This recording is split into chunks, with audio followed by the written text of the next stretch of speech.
சிவகாமி, சிவகாமி போதும் சிவகாமி. பாரு, நடந்ததை நினைச்சுக்கிட்டு உன்னை நீயே வருத்திக்காத. எங்களுக்கு நீ முக்கியம். எப்படிங்க நினைக்காம இருக்க முடியும்? என் அண்ணன் இப்படி என்னை எடுத்தெறிஞ்சு பேசி நான் பார்த்ததே இல்லைங்க. அவருக்கு என்னதான் ஆச்சு?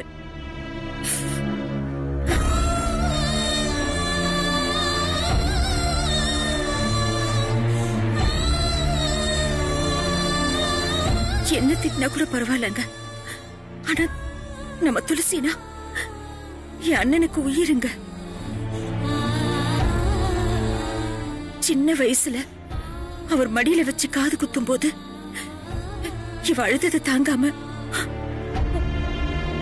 அவரும் அழுதாரு. உங்களுக்கு ஞாபகம் இருக்குல்ல?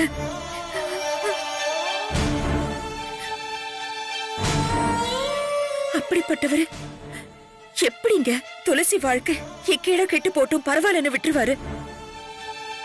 இது என் அண்ணனே இல்லைங்க. யாரோ என்னமோ பண்ணி என் அண்ணனை மாத்தி வச்சிருக்காங்க. சத்தியமா என் அண்ணன் இப்படி பேசுற ஆளே இல்லைங்க. போதும், முடிஞ்சு போச்சு, எல்லாம் முடிஞ்சு போச்சு. நம்ம ரெண்டு குடும்பத்துக்கு இருந்த சொந்தம் பந்தம் எல்லாமே அறந்து போச்சு. இனி இந்த பிரச்சனையை நினைச்சு அழுகுறத விட்டுட்டு நடக்க போறத பத்தி யோசி. அது என்னங்க அப்படி சொல்லிட்டீங்க?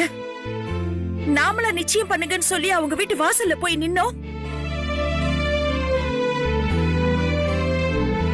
என்னவோ திடீர்னு தானா வந்து அண்ணி நிச்சயதார்த்தம்னு சொன்னாங்க.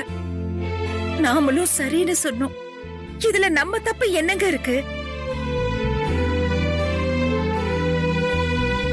அது மட்டும் இல்லங்க, விஸ்வா துளசி கல்யாணம்னா சந்தோஷப்படுற முதல் ஆளே என் அண்ணன் தான். அதெல்லாம் பழைய கதை. மாமா சுத்தமா மாறிட்டாரு. முன்னாடி மாதிரி இல்ல, பார்த்தல. நம்ம உறவே வேண்டான்னு எடுத்து எடுத்து பேசிட்டாரு. இனிமா நம்பிட்டு இருக்க? நீ முதல்ல மாறு. இல்லங்க, என் அண்ணன் மனசார அப்படியெல்லாம் பேசிருக்க மாட்டாரு. இதுல ஏதோ ஒரு விஷயம் இருக்கு. ஒன்னும் இல்ல சிவகாமி, மாமா எப்பவோ மாறிட்டாரு. நாம தான் அந்த பைரவி அம்மா சொன்னதை நம்பி மாமா கிட்ட எதுவுமே கேட்காம இருந்துட்டோம். மாமாவும் அதை சொல்லி தானே திட்டினாரு.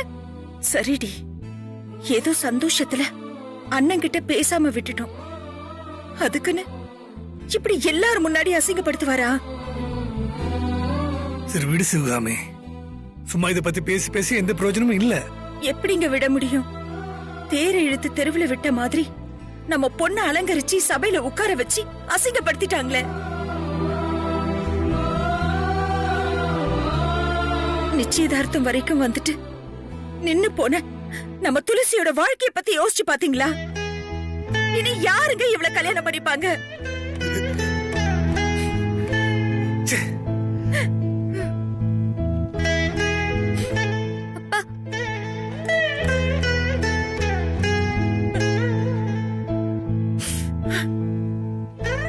எல்லாருமா சேர்ந்து என் பொண்ணு வாழ்க்கையை இப்படி நாசம் பண்ணிட்டாங்களே. இனி இவளுக்கு யாரு எங்கன்னு போய் நான் மாப்பிள்ள பாப்ப? யார பார்த்தாலும் நிச்சயம் எதுக்கு நினைச்சு சொந்த மாமாவே வேண்டான்னு சொல்ற அளவுக்கு உன் பொண்ணுகிட்ட என்ன குறைன்னு வாய்க்கு வந்தபடியெல்லாம் பேசுவாங்களே. துளசியை எப்படி கரை சேர்க்க போறேன்னு எனக்கு தெரியலையே கடவுளே.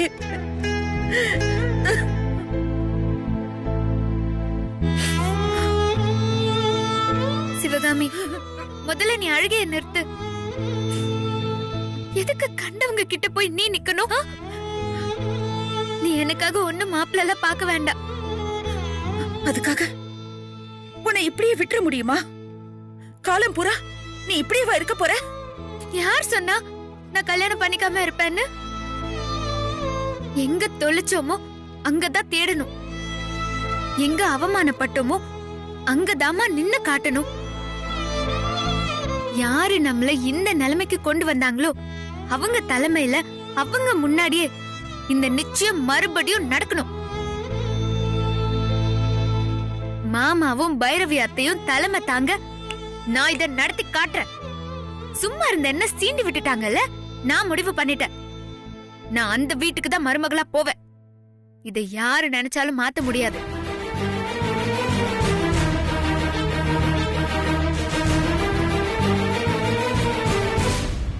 என்ன பாக்குற சிவகாமி? இது நடக்கும். நான் நடத்தி காட்டுவேன். இல்ல என் பேரு துளசி இல்ல. என்னடி நீ? இதெல்லாம் நடக்கிற காரியமா? என் அண்ணனை பத்தி உனக்கு தெரியாது துளசி. என்ன தெரியாது? நான் சின்ன வயசுல இருந்தே பாத்துட்டு தானே இருக்கேன் உன் அண்ணன. அது மட்டும் இல்ல, நானும் அவரும் ரத்த சொந்தம் தான். அவருக்கு இருக்கிற அதே திமிரு, அகம்பாவம், ஆணவம், பிடிவாதம் எல்லாம் எனக்கும் இருக்கு. நானும் அவரான பாத்துருவோம். வேணா துளசி, விட்டுரு. இனி எந்த பிரச்சனையும் வேண்டாம்.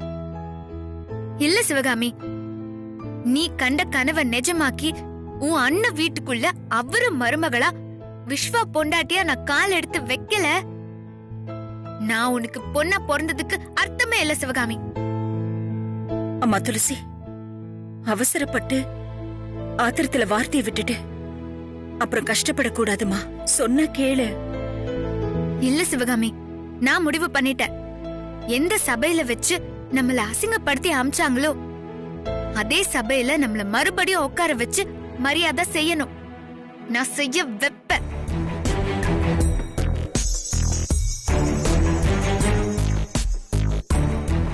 ஊருக்கு வேணா அவர் கமிஷனரா இருக்கலாம், பல பேர் பயப்படலாம். ஆனா நான் பயப்பட மாட்டேன். அவரு உன்கிட்ட மன்னிப்பு கேட்க வச்சு என்ன மருமகளா ஏத்துக்க வைப்பேன். இது உன் மேல சத்தியம்.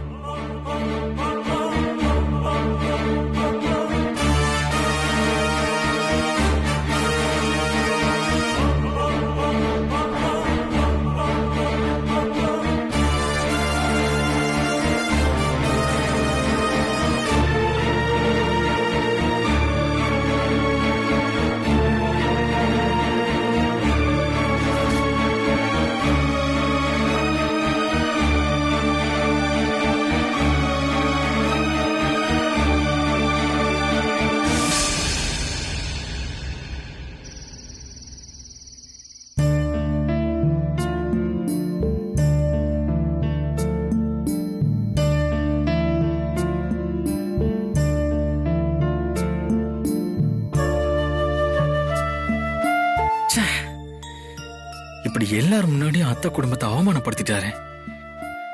அத்தை மனசு என்ன பாடுபட்டிருக்கோம். உடம்பு வேற முடியாம இருந்தாங்க, இப்ப எப்படி இருக்காங்களோ. எப்போ அமைதியா போற பார்த்திபன் மாமாவே அப்பாவை பார்த்து இப்படி பேசியிருக்காருன்னா அவர் மனசு எவ்வளவு பாதிச்சிருக்கும். அப்பாவுக்கு பிடிக்காதுன்னு தெரிஞ்சோம் அம்மா இப்படி ஒரு ஏற்பாட்டை பண்ணி எல்லாரையும் அசிங்கப்படுத்திட்டாங்க. ஐயோ, நானும் எதுவும் பேச முடியாத நிலைமையில இருந்துட்டேனே.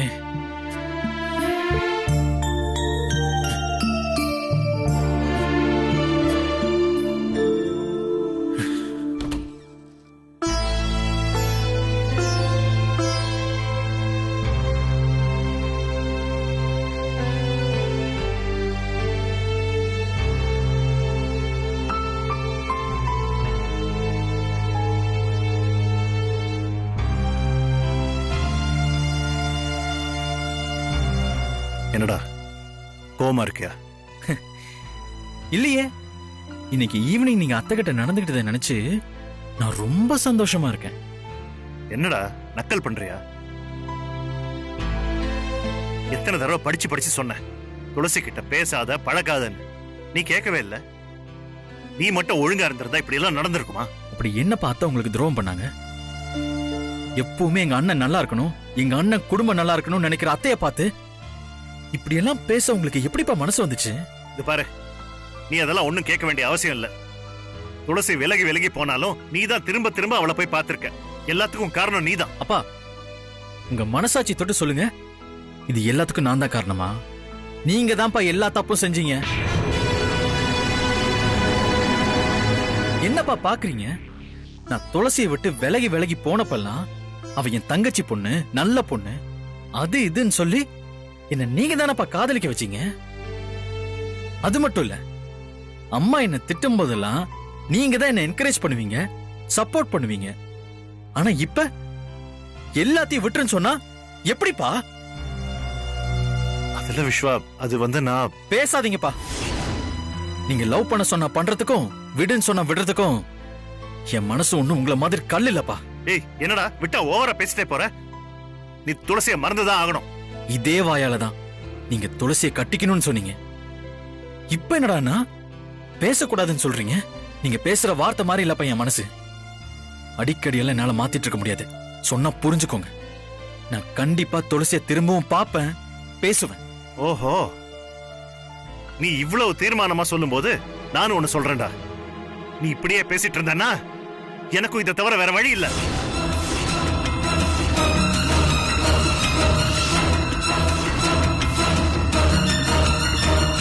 நல்லா புரிஞ்சுக்க விஸ்வா, நீங்க 2 பேரும் சேரக்கூடாதுங்கிறது விதி. அதையும் மீறி நான் இப்படிதான் துளசிய பாப்பேன், பேசுவேன்னு சொன்னேன்னா கண்டிப்பா நான் சொன்ன மாதிரியே செஞ்சிருவேன்.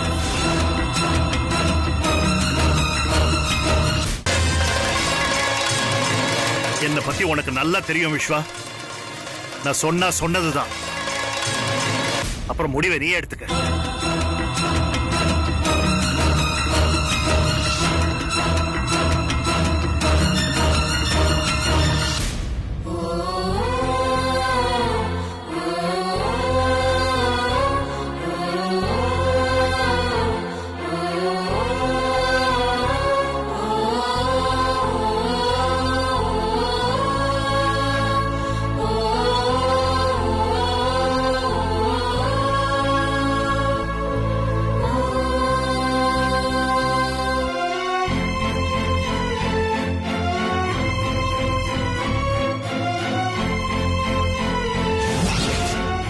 சொல்லுனா, துளசி இந்த வீட்டுக்கு மருமகளா வரணும்னு உனக்கு ஆசை இல்லையா?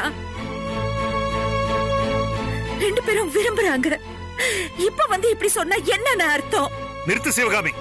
இவங்க ஆசைப்பட்டா நாம சேர்த்து வைக்கணுமா? எனக்கு இதுல சுத்தமா விருப்பம் இல்ல, அவ்வளவுதான்.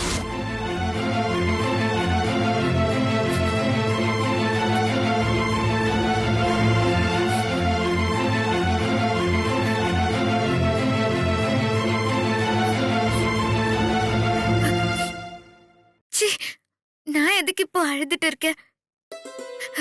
அப்படிப்பட்ட பொண்ணா துளசி நீ? பார்த்திபா ஒன்னு அந்த மாதிரியா வளர்த்திருக்காரு. நடந்ததெல்லாம் வச்சு பார்த்தா ஒண்ணுமே புரியலையே. உண்மையிலேயே பைரவி அம்மா தான் நம்ம மேல இவ்வளவு நாள் கோவமா இருந்தாங்க. அதெல்லாம் திரும்பி இப்ப மாமா நம்ம மேல பகைய காட்ட ஆரம்பிச்சிட்டாரு.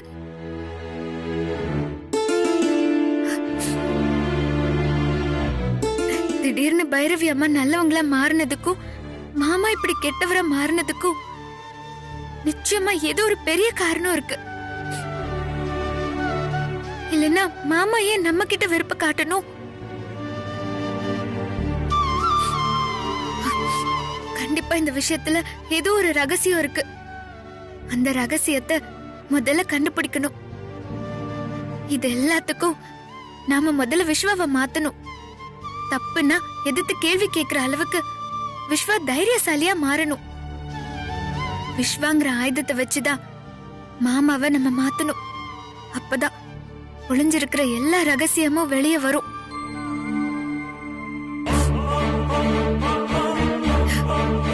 நான் எடுக்கிற இந்த முயற்சி நல்லபடியா முடிஞ்சு எங்க அம்மா கிட்ட நான் போட்ட சபதத்துல ஜெயிச்சு அவங்க கனவை நிறைவேற்றணும்.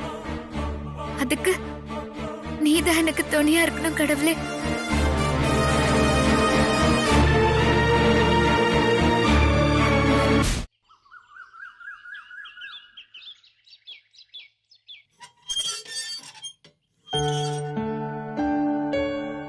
என்ன இன்னும் காய்கறிய காணோம்? என்ன சிவகாமி, யார தேடிக்கிட்டு இருக்க? இல்ல, காய்கறி வருதான்னு பாத்துட்டு இருக்கேன். ஏன் சிவகாமி, என்ன இருந்தாலும் உங்க அண்ணன் இப்படி பேசிருக்க கூடாது. கூட பிறந்த பொறப்புன்னு கூட பார்க்காம சபையில வச்சு இப்படியா பேசுறது? அது மட்டுமா, இப்படி பாதியிலே நிச்சயம் நின்னுச்சுன்னா துளசி வேற யார் கல்யாணம் பண்ணிப்பா? ஆமாக்கா. ஏன் சிவகாமி, துளசியோட நிலைமைய பத்தி உங்க அண்ணன் கொஞ்சமாவது யோசிச்சு பார்த்தாரா? என்னமோ எங்களுக்கு மனசு கேட்கல, அதான் உனக்கு ஆறுதல் சொல்லிட்டு போலான்னு வந்தோம். நீ எதை நினைச்சு வருத்தப்படாத சிவகாமி, எல்லாம் நல்லபடியா நடக்கும். ரொம்ப நல்ல ஆறுதல் சொல்றீங்க.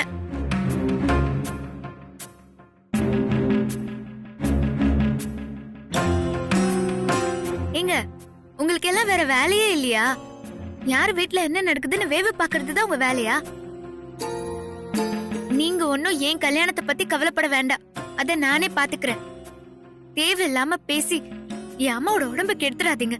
முதல்ல இடத்த காலி பண்ணிட்டு போங்க. என்ன துளசி, நிச்சயம் நின்னு போச்சேன்னு ஆறுதல் சொல்ல வந்தா இப்படி பேசுறியம்மா? இதெல்லாம் கொஞ்சம் கூட நல்லா இல்ல. நாங்க வரோம் சிவகாமி.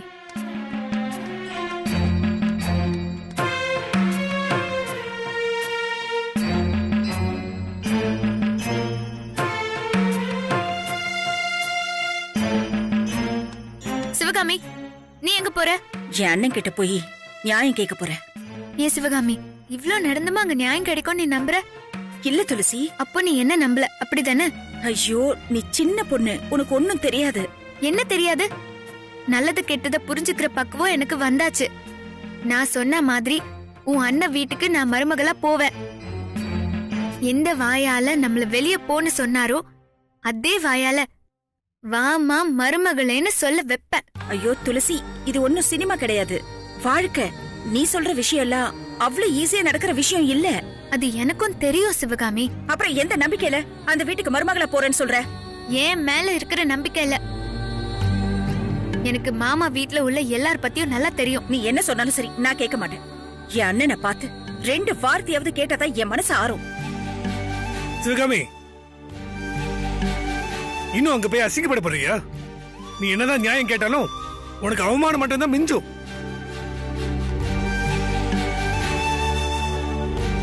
என்னங்க நீங்க, நீங்களும் அவ்வளவு மாதிரி பேசுறீங்க? பின்ன என்ன, துளசி சொல்ற மாதிரி அங்க போய் பட்ட அவமானம் எல்லாம் பத்தாதா? திரும்பவும் போய் அசிங்கப்பட போறியா? அதெல்லாம் இருக்கட்டும்ங்க. இவ என்னமோ பெருசா சினிமா டயலாக் எல்லாம் பேசி பெருசா சவால் எல்லாம் விட்டுட்டு இருக்கா. இதெல்லாம் நடக்கக்கூடிய விஷயமா? நடக்கும் சிவகாமி, கண்டிப்பா நடக்கும். முதல்ல இதுக்கு காரணமான விஸ்வா கிட்ட இருந்து இதை ஆரம்பிக்கிறேன். ஆமா, இது எல்லாத்துக்கும் விஸ்வாவோட கோழத்தனம் தான் காரணம். அன்னைக்கு மட்டும் அவ அமைதியா இருக்காம என்ன ஏதுன்னு காரணம் கேட்டிருந்தா அப்பவே மாமாவோட ரகசியம் எல்லாமே உடைஞ்சிருக்கும்.